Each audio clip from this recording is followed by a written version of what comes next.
শুভ মকর সংক্রান্তি বন্ধুরা, কেমন আছেন সবাই? মুনুস ওয়ার্ল্ডে আপনাদের সকলকে স্বাগত। তো আজকে সকাল সকাল মানে অনেক সকাল উঠেছি। পুচকু যেহেতু উঠে গেছিলো, ওকে খাওয়াচ্ছিলাম, আর করছিলাম 7:50 বাজে। এখন আমি ব্রাশ করব। এখন আপনাদেরকে দেখাচ্ছি যে এখানে টুসু হয়েছে, মানে টুসু ভাসানো হয়েছে। পৌষ সংক্রান্তির এই দিনটাতে টুসুলা ভাসানো হয়। সারাটা মাস করা হয়। এই পৌষ মাসের 1 তারিখ থেকে টুসুলা পাতা হয়। তারপরে সেটা নদী পুকুর যার যেমন থাকে আর কি, যাদের যেখানে পুকুর থাকলে পুকুর, নদী থাকলে নদী ভাসানো হয়। তা আমি ভোরবেলায় উঠতে পারিনি, পুচকু যেহেতু ছোট রয়েছে, ওকে ও ঘুমাচ্ছিল, ওকে শুইয়ে রেখে উঠে আসলে উঠে যেত। তাই জন্য আগেতে এই পুকুরটাতে অনেকগুলো টুসুলা ভাসানো হতো। এখন একটাই করেছে, আমার ভাইজিরা সব করেছে, আর দুজন আবার স্নানও করেছে শুনছি। দুটো ভাইজি, দুটো দাদার মেয়ে স্নান করেছে। ওই যে দেখুন দূরে দেখতে পাওয়া যাচ্ছে, আমি একটু জুম করে দেখাচ্ছি। এই যে টুসুলা ভাসানো হয়েছে, ওরা ভাসিয়েছে টুসুলা। এই যে দেখুন, এই যে এখানে কালকে আগুন পোহানো হয়েছে। আমি প্রথমেই সকলের কাছে ক্ষমা চেয়ে নিচ্ছি।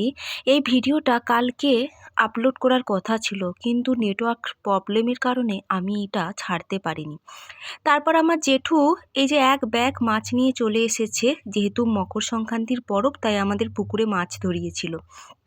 তারপরে আমি বাড়িতে চলে আসলাম। এসে রুমের টুকুটাকু কিছু কাজ ছিল, রুমটাকে একটু ক্লিন করে নিলাম। তারপর আমি বসে পড়লাম আনাজ কাটতে। আসলে কি বলুন তো, আমাদের মেয়েদের বাপের বাড়িতে আসলে সেরকম কোনো কাজই থাকে না। শুধু আমি আমার বলছি না, আমাদের প্রত্যেকটা মেয়ের ক্ষেত্রেই বলছি।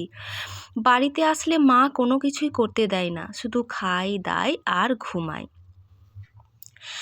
সে শ্বশুরবাড়িতে, নিজের বাড়ি শ্বশুরবাড়িতে সব কাজ নিজেকে নিজের মতো করেই করতে হবে, কিন্তু বাপের বাড়িতে এলে মা বলে যে থাক না, কিচ্ছু করতে হবে না, তুই বস, আমি সব করে নেব।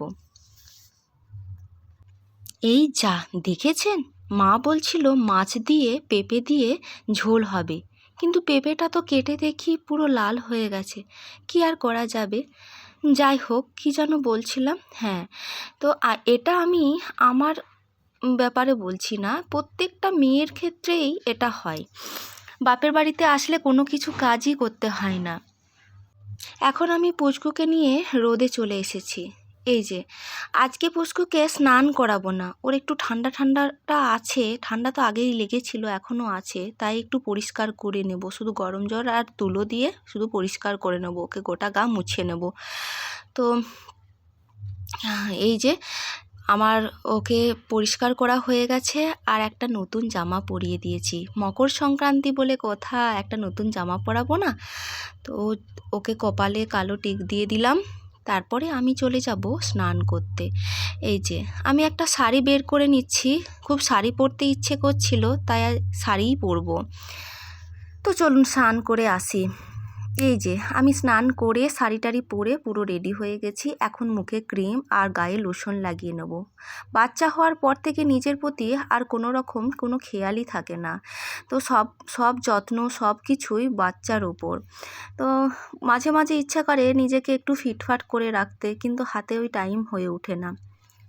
যতই বাপের বাড়িতে থাকি, বাচ্চার টেক কেয়ার করা এটা একজন মায়েরই দায়িত্ব। কিন্তু কিছু যে নিজের জন্য করতে যাই, তখন বাচ্চা কেঁদে উঠলেই ছুটে তার কাছে চলে আসি সেই কাজ ফেলে দিয়ে।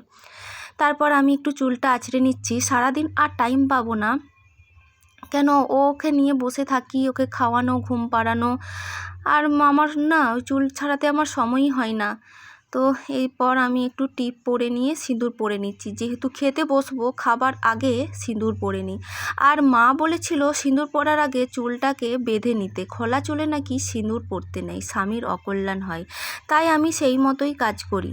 তো আমি পুরো এই যে আমার সাজ হয়ে গেছে, এরপর আমি খেতে বসে পড়লাম। আজকে আর পেঁপে দিয়ে মাছের ঝোল রান্না হয়নি, আজ হয়েছে ফুলকপি আলু মটরশুঁটি দিয়ে একটা তরকারি, আলু সেদ্ধ আর মাছের ঝাল আর ডাল। তো এই আমি খেয়ে নিয়ে এরপর ছাদে যাব। এই যে আমি ছাদে এসে পড়লাম, তো মা পেঁপে কেটেছিল, ওই আমার শ্বশুরবাড়ি থেকেই এসেছিল, পাকা পেঁপে কেটেছিল, আর আমি কমলা খাবো বলে কমলা ছাড়াচ্ছিলাম। এদিকে আমি আমার দিদাকে দেখি কোনো সময় না বসে শুয়ে থাকতে পারে না, যখনই দেখি কাজ কাজ আর কাজ। ছাদে এসেও সেলাইয়ের কাজ শুরু করে দিয়েছে। ছুঁচে সুতো পরাতে পারছিল না বলে আমাকে বলছিল পরিয়ে দিতে, আমি পরিয়ে দিলাম। তারপরে এই যে কমলা আমি ছাড়িয়ে নিয়েছি, আর এই খোসাটার গন্ধ নিতে আমার ভীষণ ভালো লাগে, এত সুন্দর গন্ধটা লাগে না। তো আমি এই যে কমলা খেতে খেতে দিদার সাথে মায়ের সাথে গল্প করছি। আমি খেয়ে দেখলাম হ্যাঁ খুব মিষ্টি আছে, দিদাকে বলছি খাও, দিদার মা বলছে অ্যাসিড হয়ে যাবে। আমি বলছি কিছু হবে না, খাও তো। দিয়ে এই দিকে দেখি আমার পুচকুটা ঘুমায়নি, অথচ চুপচাপ শুয়ে আছে। তাই দেখে দিদা আর মা হাসাহাসি করছে, আর আমি তারপরে একটু পেঁপে খেয়ে নিলাম। পেঁপেটা না খুব মিষ্টি, আমার শ্বশুরবাড়ির গাছের পেঁপে, হ্যাঁ মামুনি দিয়েছিল, পাকা পেঁপে, এটা ভীষণ মিষ্টি খেতে। তাই খেতে খেতেই অনেক রকমের গল্প হচ্ছে। অনেকক্ষণ ছাদে কাটানোর পর সবাই আস্তে আস্তে নিচেতে নেমে যাচ্ছে। আমি ছাদের মধ্যে একটু ঘোরাঘুরি করে একটু ঢং করে নিলাম। এই যে আমার ঢং হচ্ছে এখন। আমার বাবা ভাই ভাইপোরা সবাই মেলা দেখতে গেছিলো আমার বড়দির বাড়ির ওখানে। তো ওই জন্য অনেক খেলনা এনেছে পুচকুর জন্য, যে দেখাচ্ছি কি কি খেলনা এনেছে। এটা কি জিরাফ এনেছিস? ও তাহলে জিরাফ বলছিস, এটা হরিণ, সোনার হরিণ নাকি? আর তুই কি এনেছিস?